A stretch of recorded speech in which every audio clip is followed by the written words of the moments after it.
Hello class, welcome back. बेटा हम अपना नया चैप्टर स्टार्ट कर चुके थे। हम गुडविल के नेचर वैल्यूएशन की बात कर रहे थे बेटा, और हमने एक कंसेप्ट भी लिख लिया था, एवरेज प्रॉफिट मेथड। मेरे प्यारे बच्चों, एवरेज प्रॉफिट मेथड मैं पास्ट एडजस्टमेंट के साथ आपको करा रहा था, और मैंने मना कर दिया था कि मैं इसका कोई फॉर्मूला नहीं लिखवाने वाला। आप अपनी समझ से करो इस चीज़ को बेटा, हमने रटना नहीं है इस चीज़ को। मैंने बेटा आपको एक क्वेश्चन नंबर 8 भी होमवर्क दिया था। आज सबसे पहले क्वेश्चन नंबर 8 की ही बात करूंगा बेटा, फिर आगे बढ़ते हैं। लो प्यारे बच्चों, समझते हैं बहुत आराम से चीज़ों को। बोलता है Madhu and Vidhi are partner sharing profit in the ratio of 3:2। दो पार्टनर हैं बेटा, मधु और विधि। 3:2 में पार्टनरशिप फर्म में एंटर हुए थे। They decided to admit Manu as a partner from 1 April 2021 on the following term. एक बेटा नए पार्टनर का वो एडमिशन कर रहे हैं। टर्म्स क्या है बेटा? Manu will be given 2/5 share of the profit. बेटा मनु को वो प्रॉफिट में से 2/5 शेयर देंगे। Goodwill of the firm will be valued at 2 years purchase of the 3 years normal average profit of the firm.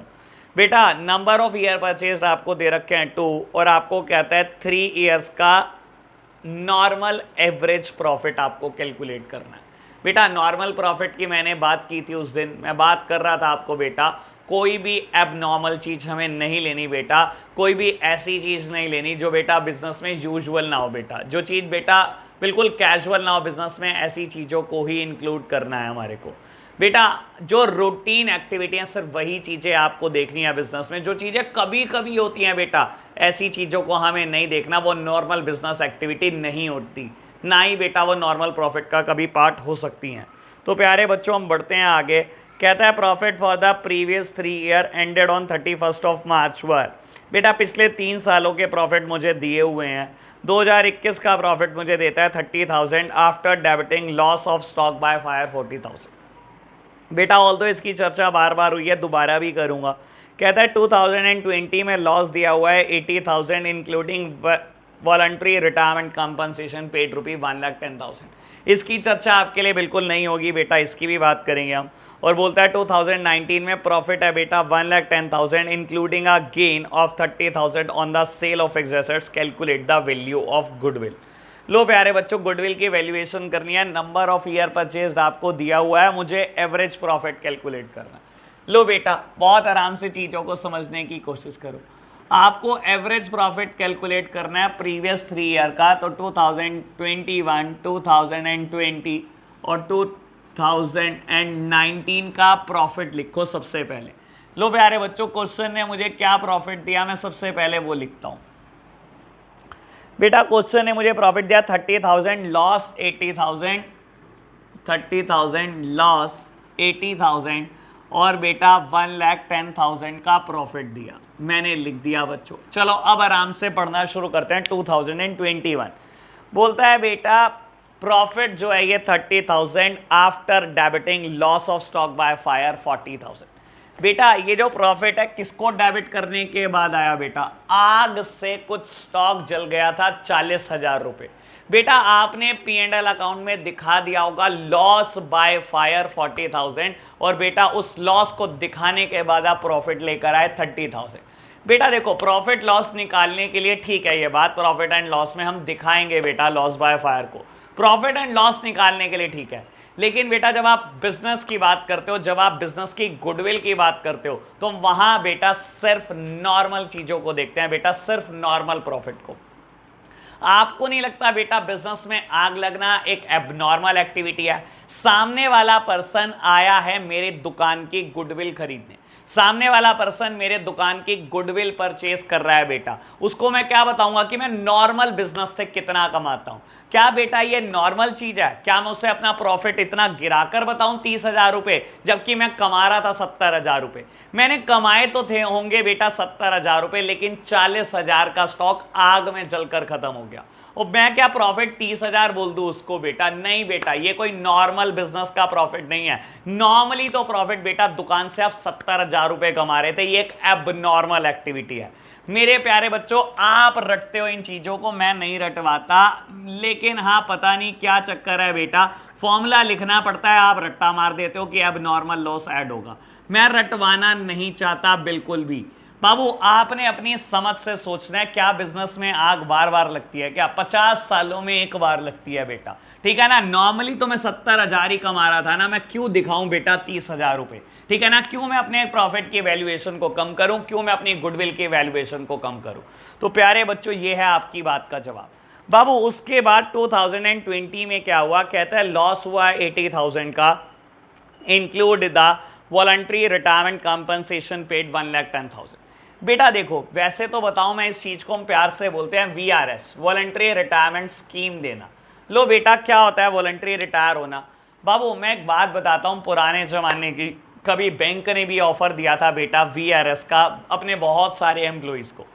बेटा बैंक में किसी टाइम पर आज से 20-30 साल पहले मैनुअल वर्किंग होती थी, और बेटा बैंक ने पहले साल इंट्रोड्यूस करे बेटा कंप्यूटर, ठीक है ना। कंप्यूटराइज एनवायरनमेंट में काम होना स्टार्ट हो गया। बेटा जब कंप्यूटराइज एनवायरनमेंट में बैंक शिफ्ट कर रहे थे तो बहुत सारे एम्प्लॉइज को बेटा बैंक ने कहा कि हम आपको ट्रेनिंग देंगे, हम अपने सारे एम्प्लॉइज को ट्रेनिंग देंगे कंप्यूटर पे काम करने की, which is free of cost. लेकिन बेटा आप एक बात को समझो, एक सर्टेन एज के बाद ना इंसान कुछ सीखना नहीं चाहता। बेटा उस टाइम भी बैंक में ऐसा स्टाफ काम करता था जो 45 साल से ऊपर का था। 45 के थे कुछ लोग 50 साल के थे, कुछ लोग बेटा 55 साल के थे जिनकी रिटायरमेंट बहुत पास थी, कुछ लोग 57-58 ईयर्स के थे बेटा जिनकी रिटायरमेंट तो बिल्कुल ही पास थी, 2-2 3-3 साल पड़े थे। बेटा ऐसे लोग कुछ सीखना नहीं चाहते थे। अगर ये सीखेंगे नहीं और बैंक में लगे रहेंगे तो बेटा बैंक को बहुत नुकसान था, ठीक है ना। अगर ये लोग काम नहीं करेंगे, सीखेंगे नहीं बेटा, कंप्यूटराइज एनवायरनमेंट से अवेयर नहीं होंगे तो कस्टमर को हैंडल कैसे करेंगे?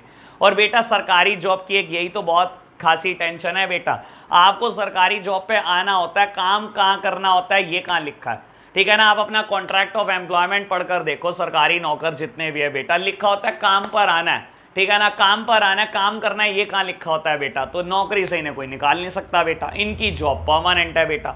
ऐसे केसेस में बेटा बैंक ने क्या किया था, VRS ऑफर किया था। VRS मतलब वॉलंटरी रिटायरमेंट स्कीम, अपनी मर्जी से रिटायर हो जो हम आपको आधी सैलरी दे देते हैं या कोई ना कोई वॉलंटरी रिटायरमेंट कंपनसेशन दे देते हैं। बैंक ने बोला आपकी एज 57 है, आपने 3 साल में रिटायर होना, आज हो जाओ, अपनी मर्जी से रिटायर हो जाओ, ठीक है ना। घर बैठे रहो, आधी सैलरी अभी ले जाओ, 1.5 साल की सैलरी मुझसे अभी ले जाओ बेटा, ठीक है ना। तो बेटा ऐसी टर्म को बोलते हैं वॉलंटरी रिटायरमेंट स्कीम, जब आप अपनी मर्जी से रिटायर हो जाते हो बेटा और आपको कोई ना कोई चीज कंपनसेशन मिलती है। अगेन बेटा it is a unusual term, ये बैंक के लिए कोई यूजुअल बिजनेस ट्रांजैक्शन नहीं है बेटा। क्या ये रोज होता है बैंक्स में? नहीं बेटा, कई सालों में एक बार, कई कंपनियों में कई कई साल में एक बार होता है बेटा, 50-50 100-100 साल में एक बार। अब मैं बोलता हूं बेटा 30 साल पहले हुआ था, अगले 30 साल तक तो हुआ नहीं और पता नहीं अगले 30 साल भी होगा कि नहीं होगा बेटा। वॉलंटरी रिटायरमेंट स्कीम हर साल ऑफर नहीं की जाती बेटा। बाबू आपने लॉस दिखा दिया 80,000 का 1,10,000 रुपए डेबिट करने के बाद, आपने P&L अकाउंट में दिखाया वॉलंटरी रिटायरमेंट कंपनसेशन 1,10,000 और जिसकी वजह से बेटा आपको लॉस आ गया 80,000 का। बेटा कायदे से तो प्रॉफिट चल रहा होगा ना 30,000 का, 30,000 का प्रॉफिट चल रहा था, आपने 1,10,000 P&L में डेबिट साइड दिखाए वॉलंटरी रिटायरमेंट कंपनसेशन और नेट लॉस कैलकुलेट करके दे दिया 80,000।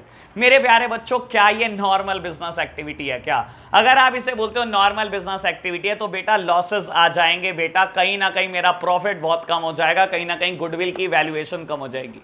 कायदे से तो बेटा मैं बिजनेस से 30,000 रुपए कमा रहा था, ये तो एक अनयूजुअल ट्रांजैक्शन है बेटा जो 500 सालों में एक बार होती है बेटा। It is not a normal business transaction.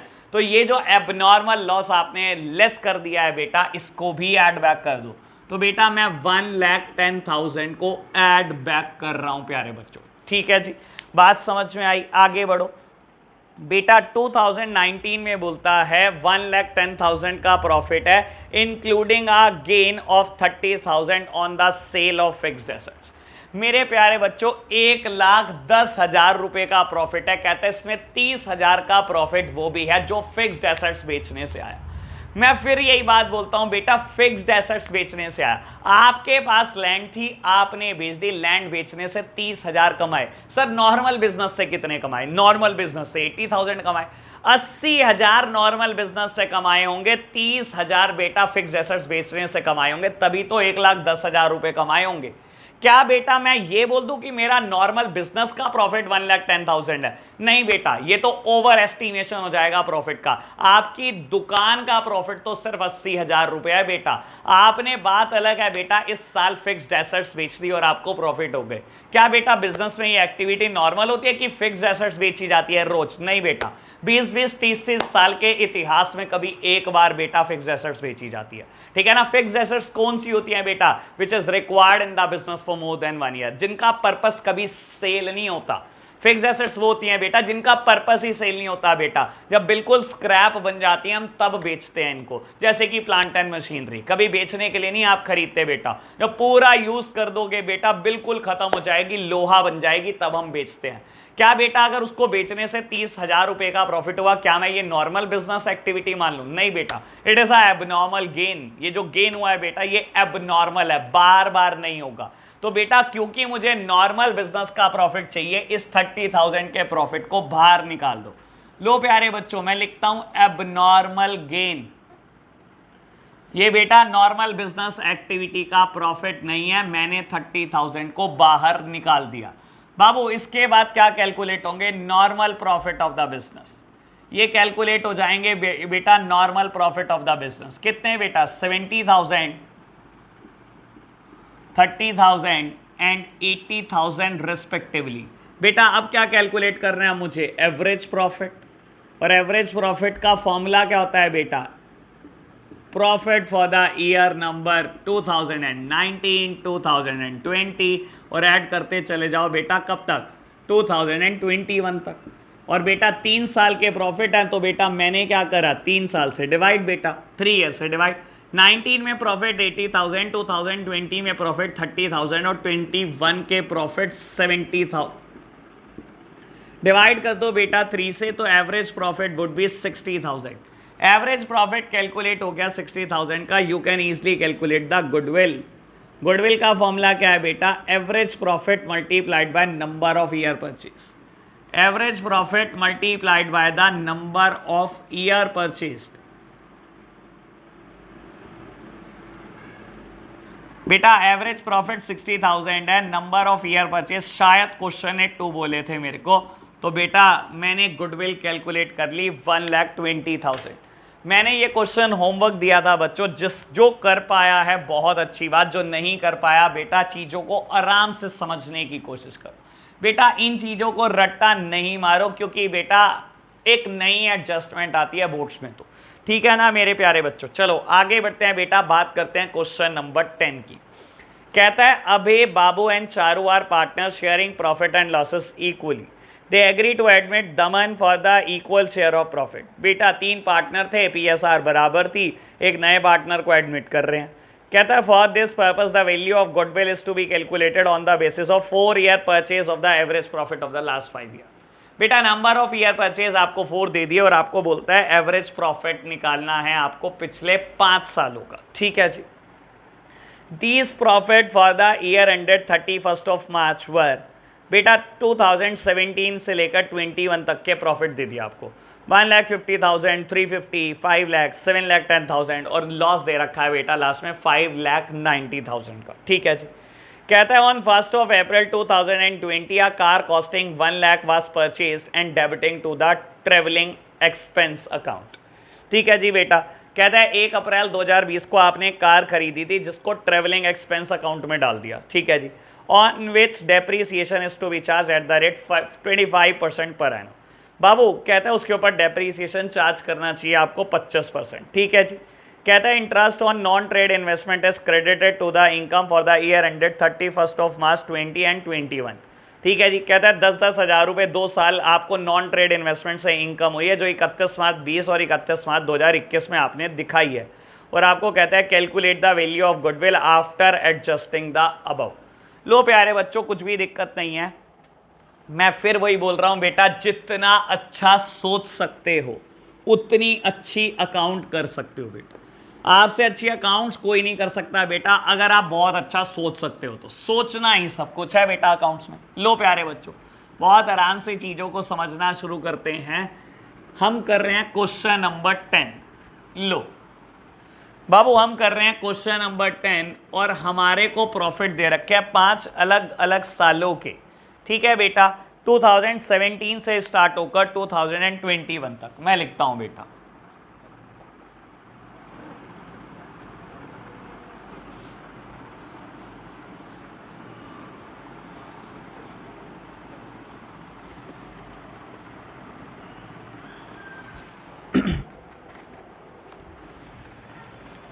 Babu profit दे रखे हैं मुझे 1,50,000, 3,50,000, 5 लाख रुपीज, 7,10,000 रुपीज, 590। लो प्यारे बच्चों, मैंने प्रॉफिट लिखे बेटा। मैं एडजस्टमेंट पढ़ता हूं। बाबू बोलता है 1st of April 2020 a car costing 1 lakh was purchased and debited to the traveling expense account on which depreciation is to be charged 25%। लो प्यारे बच्चों, बहुत आराम से समझना। बाबू ये 31 मार्च 2020 है, यहाँ कहानी खत्म हो जाती है इस साल तक की। आपको बोलता है आपने 1 अप्रैल 2020 को, बेटा ये पीरियड किस में आएगा बेटा, इस पर्टिकुलर ईयर में आएगा। कहता है 1 अप्रैल 2020 को आपने एक कार खरीदी। ठीक है जी, आपने कार खरीदी बेटा। कहता है कार तो खरीदी लेकिन गलती से उसको ट्रेवलिंग एक्सपेंस अकाउंट में डेबिट कर दिया। मेरे प्यारे बच्चों, मैं आपको बहुत आराम से इस बात को समझाने की कोशिश करता हूं। देखो, आपने P&L अकाउंट बनाया 31 मार्च 2021 को, आपने प्रॉफिट एंड लॉस अकाउंट बनाया। आपने गलती क्या करी, आपने जो कार 1 अप्रैल 2020 को खरीदी थी वो आपने प्रॉफिट एंड लॉस अकाउंट में डाल दी। किस नाम से, ट्रेवलिंग एक्सपेंस के नाम से।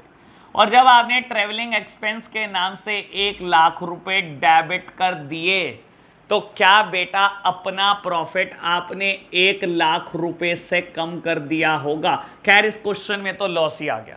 खैर इस क्वेश्चन में तो आपको लॉस ही दिया हुआ है, लेकिन मैं क्या बोल रहा हूं बेटा, अगर आपने ट्रेवलिंग एक्सपेंस डेबिट कर दिए तो या तो आपने प्रॉफिट 1 लाख रुपए से कम कर दिया, या बेटा नेट लॉस को 1 लाख रुपए से बढ़ा दिया। कायदे से बेटा नेट लॉस चल कितना रहा होगा बाबू, अगर इसको डेबिट ना करते तो नेट लॉस 4,90,000 का था।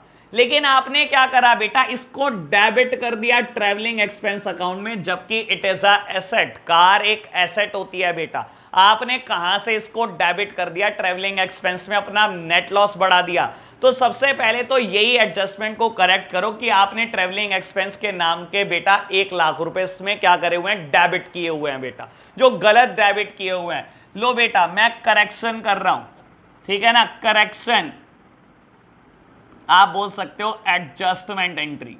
मैं लिख रहा हूं बेटा एडजस्टमेंट एंट्री।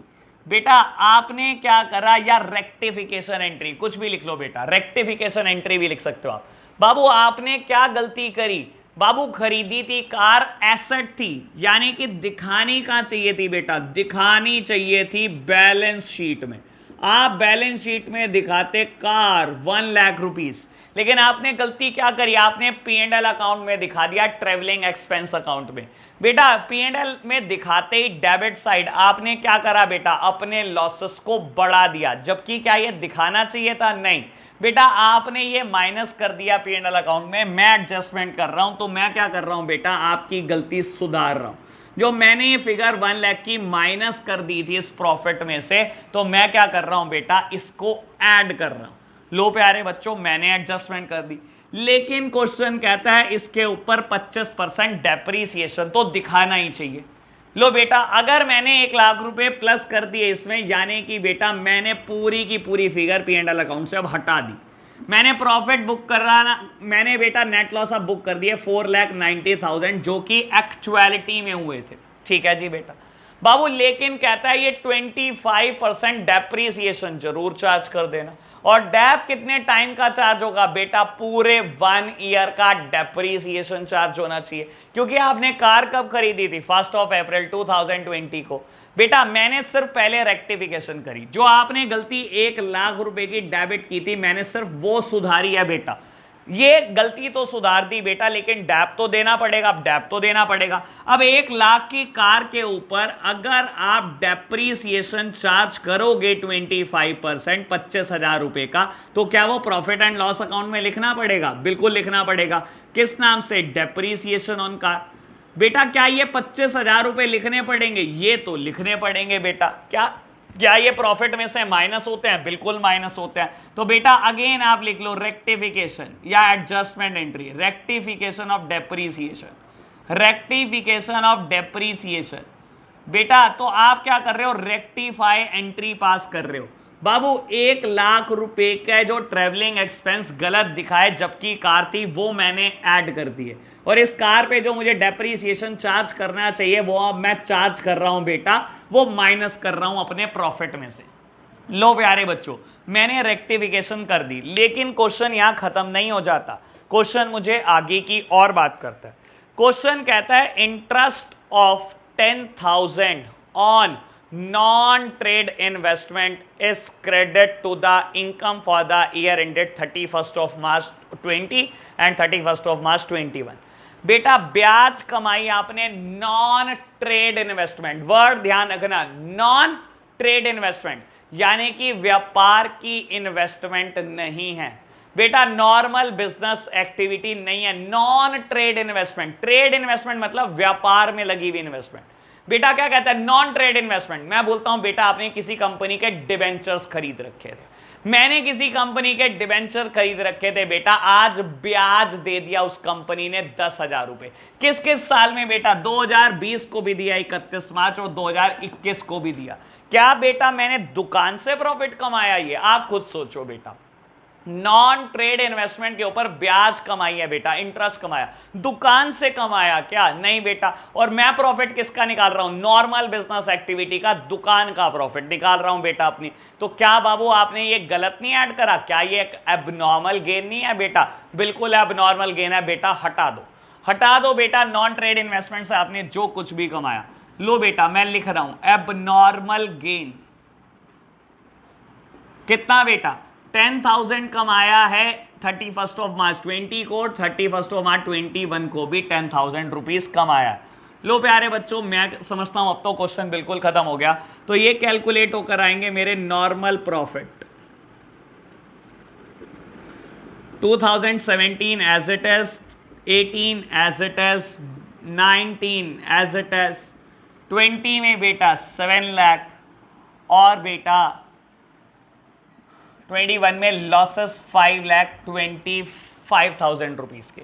लो बेटा कैलकुलेट करो average profit. Average profit formula लगाओ, profit for the year number 1 यानी कि 2017, और ये बढ़ता जाएगा। कब तक लिखेंगे? Profit for the year number 2021।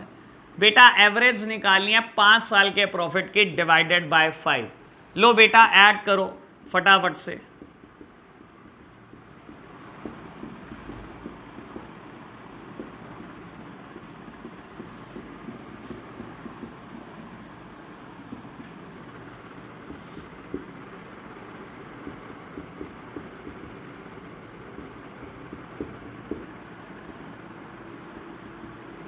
तो बेटा मेरा एवरेज प्रॉफिट मैंने कैलकुलेट कर लिया है। गुडविल कैलकुलेट करो।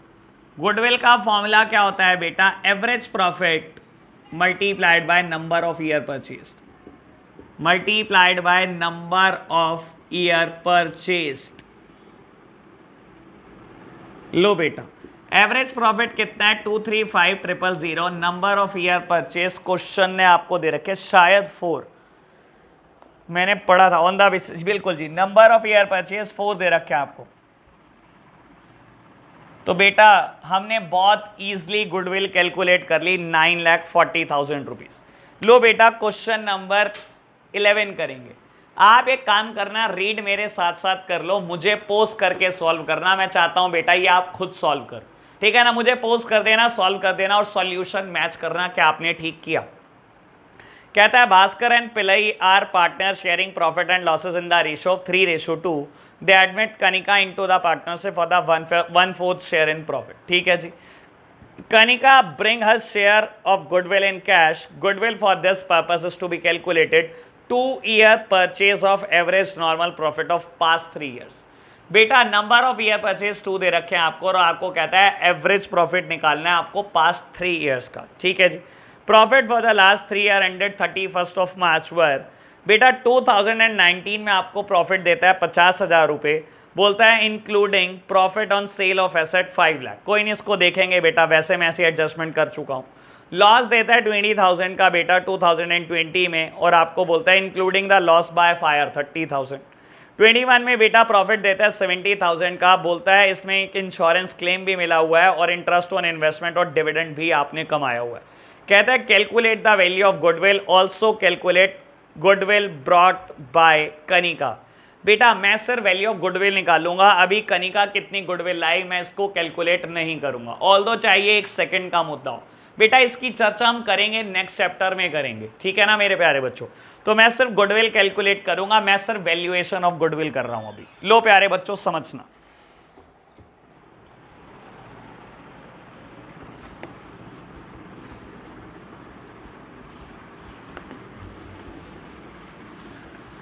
आपने बेटा वीडियो पोस्ट कर दी है, आप खुद सॉल्व कर रहे हैं ये क्वेश्चन, आप खुद से सॉल्व कर रहे हैं ये क्वेश्चन। बेटा मेरा क्वेश्चन आप बिल्कुल नहीं देख रहे हैं।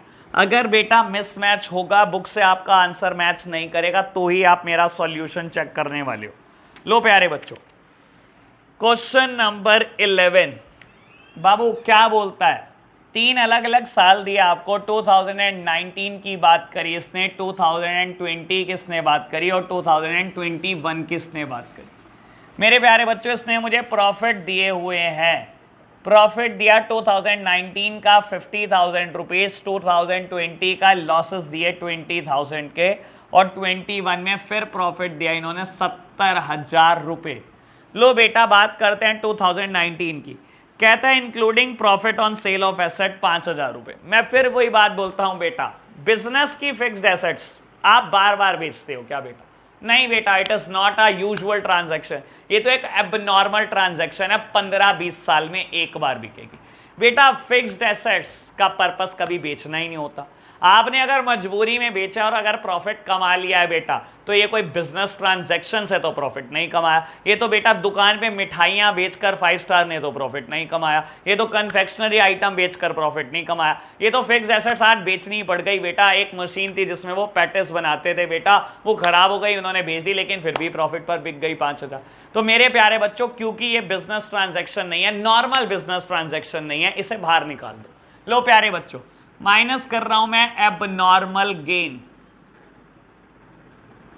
एबनॉर्मल गेन माइनस कर रहा हूं बेटा 5,000 रुपए मैंने माइनस कर दिया।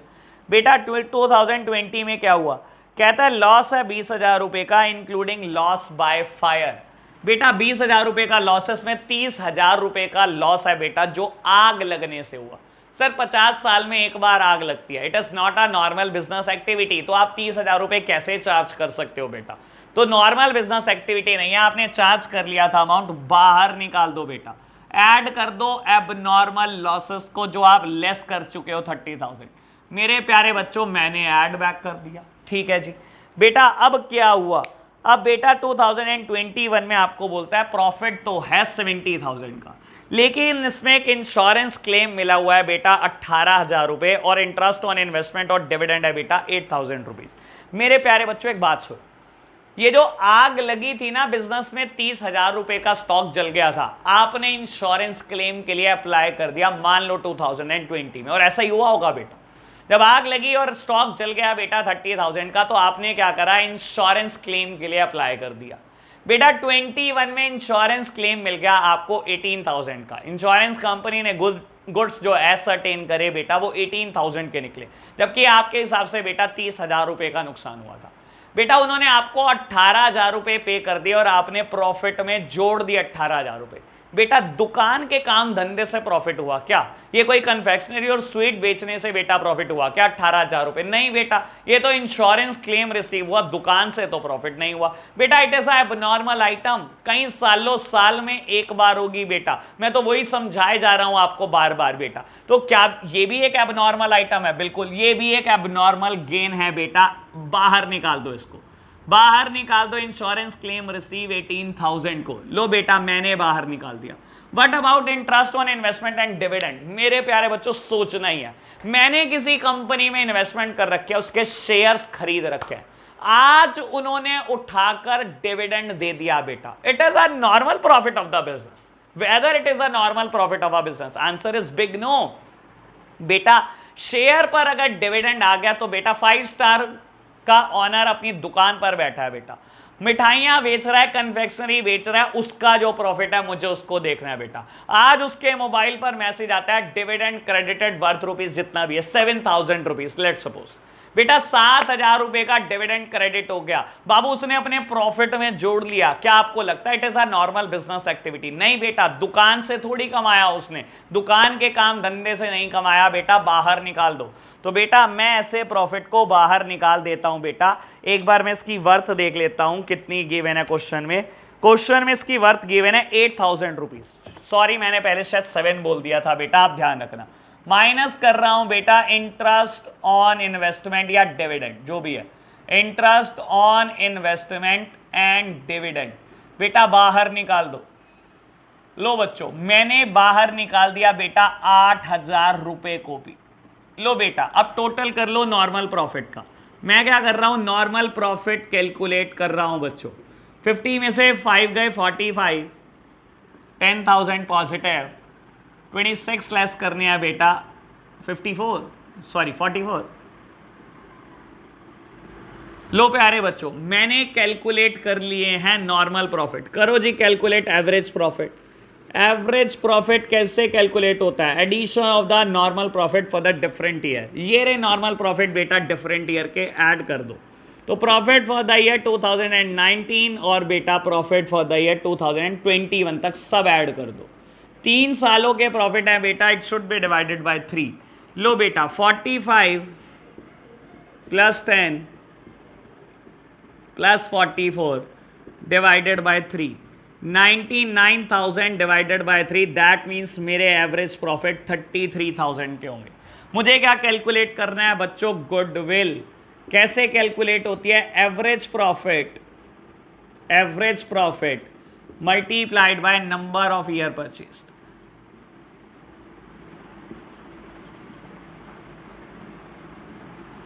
बेटा एवरेज प्रॉफिट कितना है? 33,000, शायद नंबर ऑफ ईयर परचेज 2 है, फिर भी मैं एक बार चेक कर देता हूं। नंबर ऑफ ईयर परचेज बेटा क्वेश्चन में शायद 2 गिवन है, बिल्कुल 2 गिवन है और आंसर हमारा करेक्ट आ चुका है। तो ये था बेटा क्वेश्चन नंबर 11।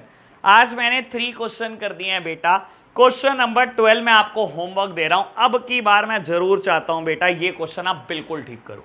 क्वेश्चन नंबर 12 में जरूर चाहता हूं आप ठीक करो और खुद से करो बेटा।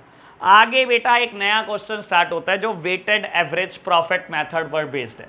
बाबू मैं समझाता हूं वेटेड एवरेज प्रॉफिट मेथड। अगर आज तक कुछ नहीं रटा आपने तो क्या वेटेड एवरेज प्रॉफिट मेथड को रटोगे बेटा? ये भी एक भ्रम है आपका बाबू, इसको भी हम बिल्कुल नहीं रटने वाले।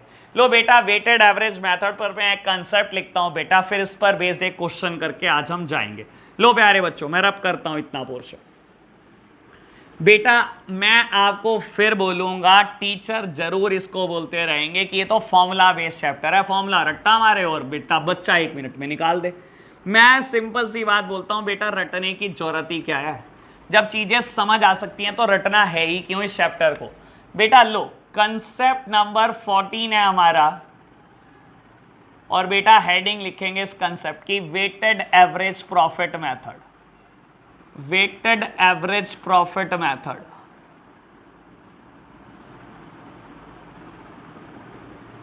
ब्रैकेट में लिखना चाहो तो लिख देना वैल्यूएशन ऑफ गुडविल, ब्रैकेट में लिखना चाहो तो लिख देना वैल्यूएशन ऑफ गुडविल। लो प्यारे बच्चों वेटेड एवरेज प्रॉफिट कैसे निकलता है?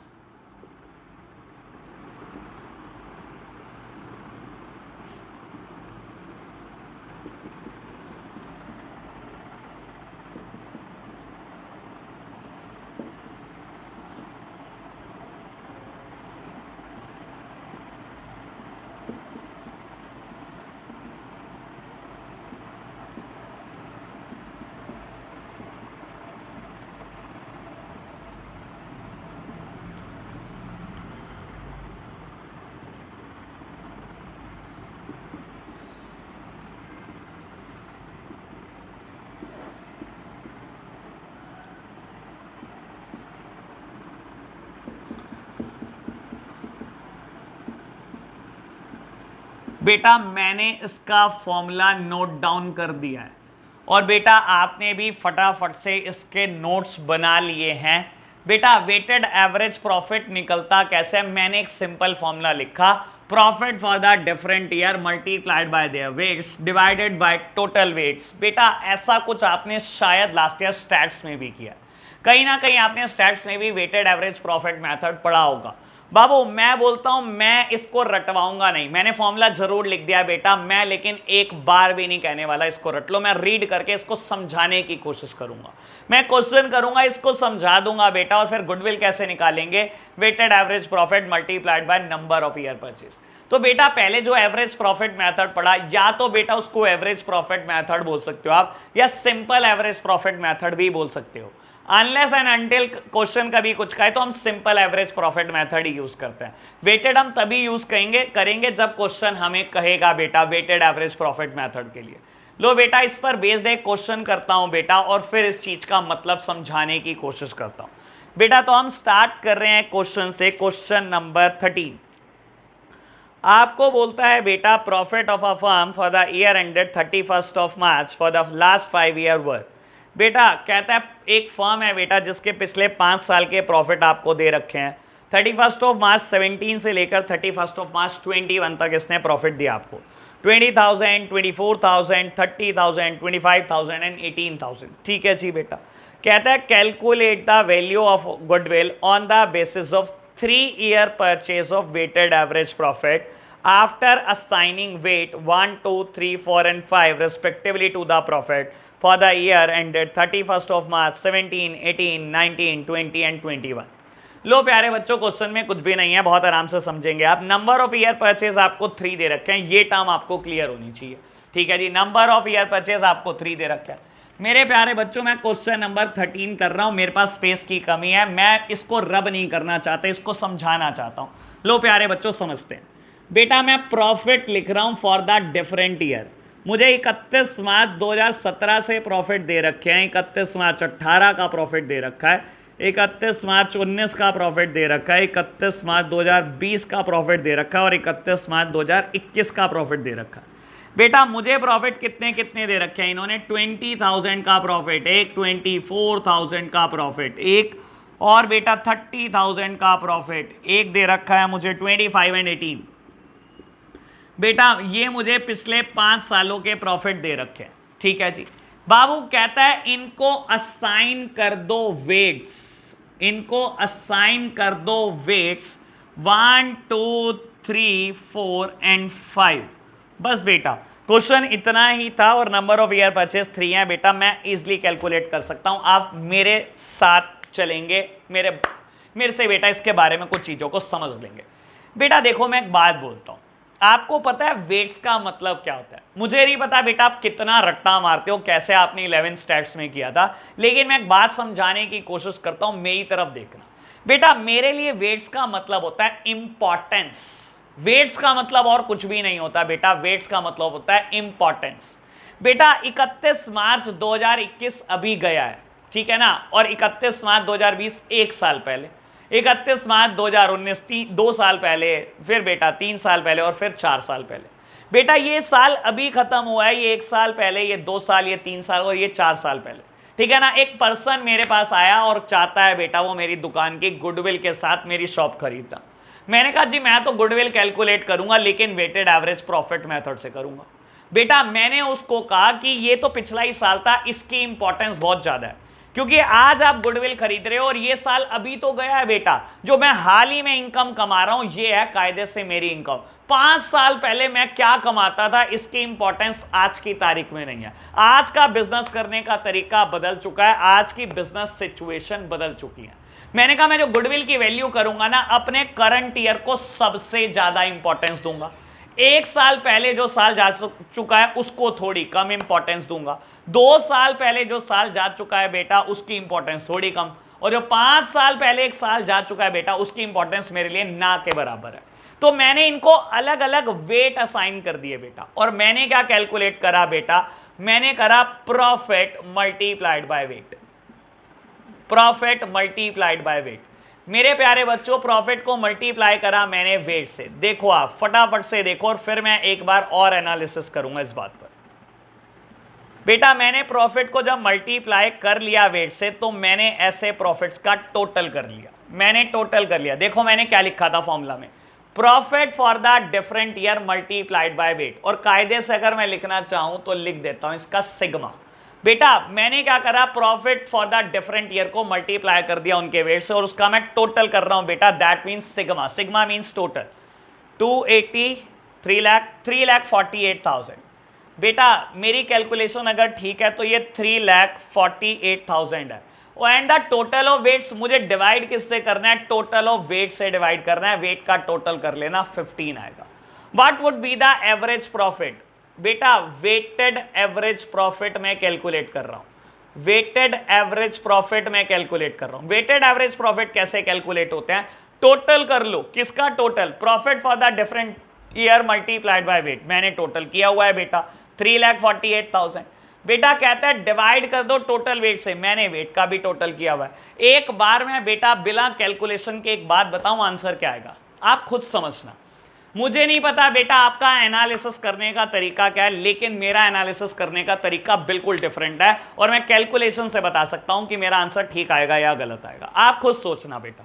जब मैंने अपने इन दोनों सालों को सबसे ज्यादा इंपॉर्टेंस दी, इन दोनों सालों का सबसे ज्यादा बेटा देख लो बेटा इनका क्या बेटा 1 2 3 इनका 4 और 5, मैंने इन दोनों सालों को सबसे ज्यादा इंपॉर्टेंस दिया। मेरा प्रॉफिट इन दोनों के आसपास होगा, बिल्कुल आसपास होगा बेटा। मेरा प्रॉफिट मेरे हिसाब से मेरा अंदाजा है 22-23,000 के आसपास होगा, 22-23,000 रुपए के आसपास प्रॉफिट होगा। आप देखो क्योंकि मैंने सबसे ज्यादा इंपॉर्टेंस इन दोनों सालों को दिया। वेट का मतलब ही क्या होता है, इंपॉर्टेंस। बेटा करंट सिनेरियो देखो ना, आज आप 1 अप्रैल 2021 को आते हो और कहते हो दुकान खरीदनी है गुडविल के साथ, तो मैं क्या बोलूंगा, मैं गुडविल तो कैलकुलेट करूंगा वेटेड एवरेज प्रॉफिट के अकॉर्डिंग। ये साल मेरा अभी खत्म हुआ है, ये प्रैक्टिकल रियलिटी, आज की तारीख में मैं इतना कमा रहा हूं, मेरे लिए इस साल की इंपॉर्टेंस सबसे ज्यादा है बेटा, ठीक है ना। 5 साल पहले मैं क्या कमाता था, उस टाइम बिजनेस सिचुएशन बिल्कुल डिफरेंट थी। मैं उस साल को कुछ खासा वेट नहीं देना चाहता, मेरे लिए उस साल की इंपॉर्टेंस काफी कम है बाबू। Wait means importance. जब आपने इन दोनों सालों को सबसे ज्यादा इंपॉर्टेंस दिया, आपका आंसर इसके आसपास होना चाहिए। लो प्यारे बच्चों समझते हैं बेटा। तो बेटा मैंने कैलकुलेट करा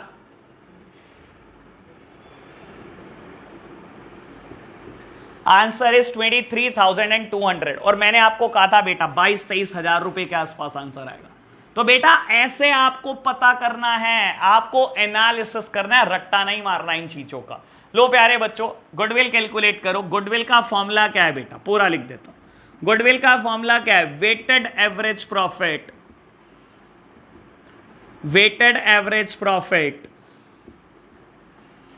multiplied by number of year purchase, multiplied by number of year purchase.